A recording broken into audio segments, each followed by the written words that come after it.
Hey Pro Bono Good Business Bulletin crew, it's Claire Desira here and I'm back in your inbox this month with some mindset hacks to support your work and to support you to have a greater impact. That is exactly what my business does. We're all about supporting leaders. We've worked with thousands and thousands of people in hundreds of organisations in 40 countries now to build a stronger mindset, stronger resilience and to have a bigger impact. It's loads of fun.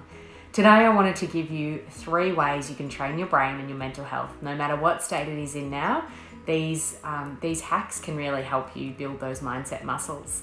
The reason I wanted to share these this month is because Mental Health Week's coming up this week, so starting next week actually now, and there are 3 things, really basic, simple things that you can do to actually train your brain and train your mindset. So the first one is writing a top 5.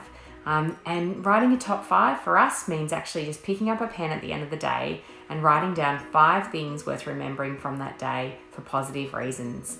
By doing this, you're actually retraining your brain. You're having new neural connections firing in your brain and being made because you're actually setting the expectation and setting your brain's filter to look out for good things, look out for the good in the world, the random luck you experience, the generosity, the wins you have, the confidence you're building, the lessons you're learning. It's really quite amazing. It's one of these simple things that it'd be easy not to do because it's so easy, but it's actually really powerful when you can do it as well. I could talk all day about the benefits of a little habit like this, but in a nutshell, if you want to give it a go, pick up a pen and write down 5 things at the end of each day or during each day that are worth remembering for positive reasons, and you'll be changing your brain and accessing a boatload of other benefits at the time. The second mindset hack is for your mental health is about doing one thing at a time. We're so connected. We've never been more connected in this busy world. And by actually making an active choice and carving out some space to do one thing at a time, you're actually giving your brain a chance to focus. You're also giving your confidence a chance to see what you can do when you actually focus and you do one thing and you can build some momentum and really give things a go rather than half giving everything a go all at the one time.